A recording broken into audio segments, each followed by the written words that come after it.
type comme Portal a fait ce genre d'influence aussi, mais Cécile Taylor, quand les gens ont entendu Cécile Taylor en disque ou en concert, ils se sont dit, il y a d'autres possibles, quoi. Mais en même temps, on ne peut pas le copier. Mais il ouvre la porte à d'autres possibles. D'ailleurs, Charlie Parker, il y en a quelques-uns qui ont essayé de copier. Ceux qui y sont arrivés, ils sont restés. Mais par contre, il a ouvert des portes fantastiques à Coltrane, à toute la... voilà. Et sans disque, c'est sûr qu'on ne serait pas sans représentation. C'est d'ailleurs pour ça que la force aussi, je trouve, de l'image avec les chaînes qui reproduisent des films qu'on ne savait pas qu'ils existaient à l'époque. Il y a plein de films qui ont été faits dans les années 40, 50 sur le jazz qui ressortent maintenant parce qu'à l'époque ça ne valait pas en rond. C'était filmé avec une caméra, c'était pas du tout possible par le commerce et l'industrie. Et là, on retrouve. Moi, je sais que la première fois que j'ai vu Elvin Jones, tu parles de la vision, la première fois que j'ai vu Elvin Jones jouer de la batterie, j'étais vibraphoniste, mais je jouais souvent de la batterie dans les bœufs, tout ça, et c'était à jouer en épin. Et là, le lendemain, je tapais plus sur la cymbale de la même manière. D'avoir vu ce mec, je fais rien que ça, toi. Le lendemain, je ne savais pas qu'on pouvait jouer comme ça, moi. Nous, on jouait comme ça, je ne savais pas. Je voyais avec les dents. Donc la vision, c'est capital, quoi. Mais ça, c'est la vision. C'est pas ce que je disais tout à l'heure. Il faudrait que je m'explique mieux là-dessus parce que je suis focalisé sur la partition réductible, cette espèce de petit écran avec les portées qui sont là, qui te rendent, tu vois, dépendant, quoi. Et tu sais plus jouer sans partition. Tu sais plus que tu peux jouer, que tu as quelque chose à jouer sans partition. Alors moi je suis pour la partition, mais pas que, quoi. Il fallait qu'il y ait la partition et à côté le vide, tu vois, la place, quoi. C'est ce que j'essaye de dire aux jeunes du conservatoire aujourd'hui. Choisissez pas l'un ou l'autre, non. Choisissez l'un contre l'autre.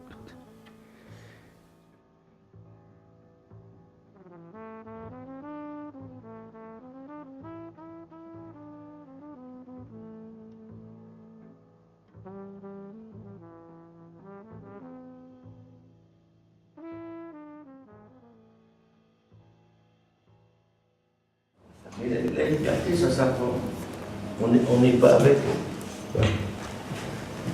Donc c'est une espèce de... La liberté, c'est toujours une histoire avec la culture, quoi.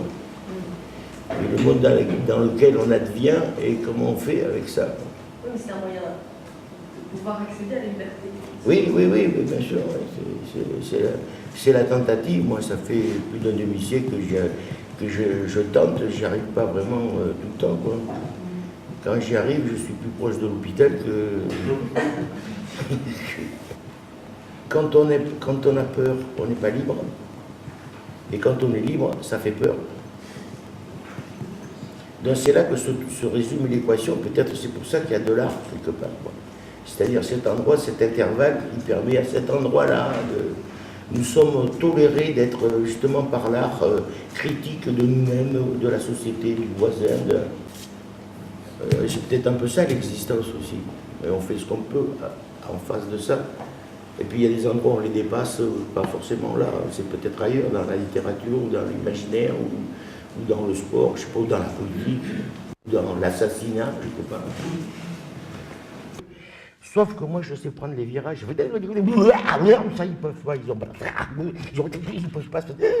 Ils sont là, c'est pas autorisé, ça. Mais nulle part, d'ailleurs. Hein. C'est pas autorisé. Dans les cours de chant, main vocale, c'est pas encore... pourtant, ça fait partie de... Chacun peut s'emparer de son larynx, de son buccal pour en faire de l'imaginaire, quoi. C'est très possible, comme un instrument, quoi. Le tout, c'est d'arriver à se libérer pour s'encourager à produire des formes inconnues, quoi, chacun est capable d'inventer, quoi. Chacun est quelqu'un d'autre, quoi. On a surtout peur d'avoir peur. Il faut arriver à la peur tout court. C'est là, moi j'en suis là, moi. J'ai peur tout court, mais j'ai plus peur d'avoir peur. Il m'a fallu un demi-siècle, je ne suis pas doué. Mais... En fait, il y aura une zone dans laquelle on maîtrise les choses et puis une autre dans laquelle on ne maîtrise pas et on s'abandonne. C'est pour ça que tu dis, ouais. Et qu'elles sont distinctes. Moi, je ne pense pas. Je pense que les deux sont compatibles et on peut Oui, c'est abandonner ça, mais c'est le lien. en étant observateur et gestionnaire de son lâcher-prise. Ça a l'air paradoxal, mais c'est fondamental justement. Et Je pense. c'est ça qui fait flipper, je crois, en fait. Mais nous, au C'est le contraire- passage d'être juste l'un dans l'autre, tu vois, il y a cet endroit où tu as le jugement qui vient et du coup, Sauf quand, tout le temps ce travail-là, quoi. sauf quand tu sens et que tu sais que tu peux t'abandonner tout en ayant en même temps un regard très détendu sur Ouais, ça. c'est ça. Ouais. Voilà. Moi, j'ai fait comme ça, et après, je ralentis, j'essaie de comprendre qu'est-ce qui s'est passé. Alors, je fais, oui, comme ça fait ça, oui. Mais c'est quoi ce truc-là? Ah oui, oh, voilà. Et dans Berrios, c'est évident, c'est sans arrêt.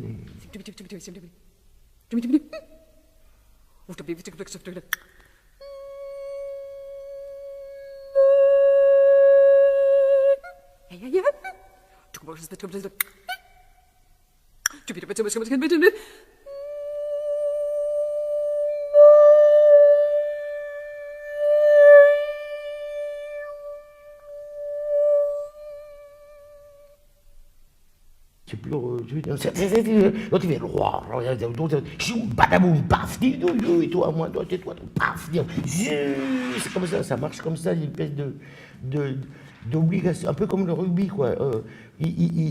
On joue d'abord et ça fait de l'esthétique ensuite, quoi. Pas l'inverse. Mais c'était un peu souvent ce que je reprochais à l'ERCAP, c'était un peu clinique, quoi.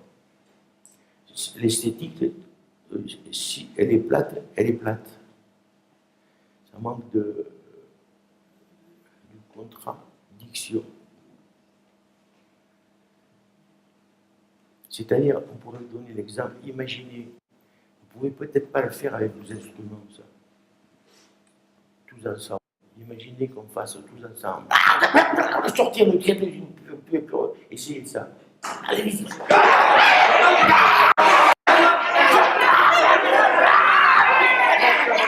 Qu'est-ce que ça veut dire, ça?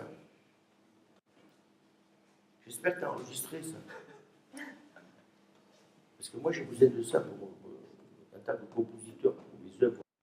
J'ai besoin de ce matériau sonore humain et inhumain. Je ne sais pas ce que ça veut dire, si c'est pratique ou comique, mais j'ai besoin de ça. Ah ben alors, qu'est-ce que vous foutez alors? Vous improvisez ou quoi?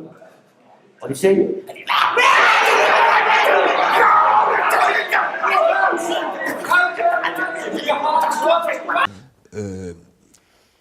Tout à l'heure, tu parlais un peu, tu vas peut-être en reparler tout à l'heure aussi, de l'indépendance des membres. C'est une conquête de rendre ces membres indépendants. C'est un sujet pour tous les musiciens, surtout pour les batteurs ou les pianistes, etc.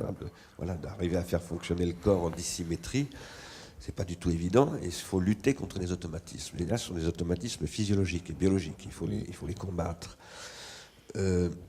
Tu parlais des enfants. Moi, je pense que les enfants nous émerveillent très très souvent parce qu'ils sont entre deux types d'automatismes.